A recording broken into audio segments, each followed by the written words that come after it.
Once you're set up, you got it all done, you've done the tedious work, then you're actually going to do the grind. There's two options for grinding. You can either put the relief grind in first, or you can put the spin grind in first and then relief. And there's two ways of doing it.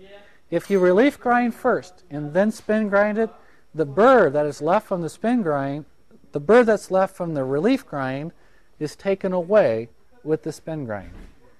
When I spin grind, there will be a burr, but it will be in front of that front corner, and it will not contact the bed knife. So I can actually relief it, spin it, stick it on the mower, put my bed knife on it, adjust it, and let it go. If I spin grind it first and then relief, it leaves a burr, and I have to go through and scrape that burr off. Or as soon as I spin the reel against my bed knife, it'll cut it off, and it's going to dull that thing the first time it spins around. So it's just another operation that you have to do. If I'm going to relief grind, what I have to do is I have to put this finger on. The blade is going to sit on this finger. Once I put it on, I'm going to slide it up until it's almost touching the stone. I don't want contact, but I want it to almost contact. We're going to bring it over here till that blade sits on the finger, and then I'm going to grind. And what I'm going to do is I'm going to make one pass, and I'm going to see what angle am I cutting at.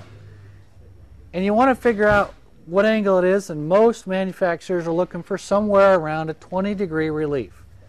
The question you're going to ask is, how do I know I'm at 20 degrees? What we use is one of these. And if you go buy one of these, you can buy them at any hardware store.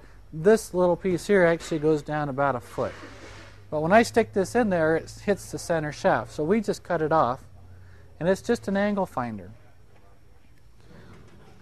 We're going to stick it to where the bar itself sits against the reel blade, and then you just pivot it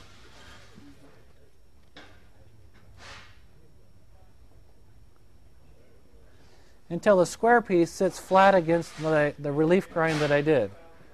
Pull it out, and you read it. This one here says 62, so 90 to 62 is a 32-degree relief. So this is more than we want. They want somewhere between 15 and 30. And so, but it's a little bit steeper than we really wanted. If I was grinding it, since this one's not ground all the way, all I would do is lift the reel up, this grinding stone up a little bit, and that will change my angle. So if I'm grinding, I don't like the angle, I simply lower the stone or raise it. If I raise it, if I raise the center stone up, and I turn this knob, what's happening here? There's a locking. If I raise it, it's going to actually reduce that angle. And what it is you have two circles. You got a stone, you have a reel, and you've got a grinding stone. And the closer they are to straight and parallel, and there's three things we're looking at. The center shaft of my motor, the center of the grinding stone, and the center of the reel. The closer that those three are in parallel, the closer to a 90-degree grind you're going to do. If I want to have a 10-degree relief, I'm going to move the center, which is going to be the stone. I'll move that stone down, and that's going to put a 10-degree relief. If I want it to be a steeper angle, I'm simply going to go lower and lower and lower until I get the desired angle. The idea here is to get rid of metal. I want to take metal off on this relief and get it out of there so that it does not pass the bed knife. How it accomplishes that, or the exact angle that I do, is not critical.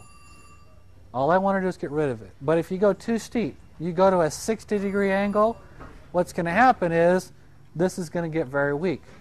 If you only put a 5-degree relief in here, it will disappear really fast. So 20 degrees is about a compromise between the two. This one here is a greens mower. I didn't have any other reels to put in here. It's a greens mower. It's got a milled relief in it. I don't really have to put a relief grind in here.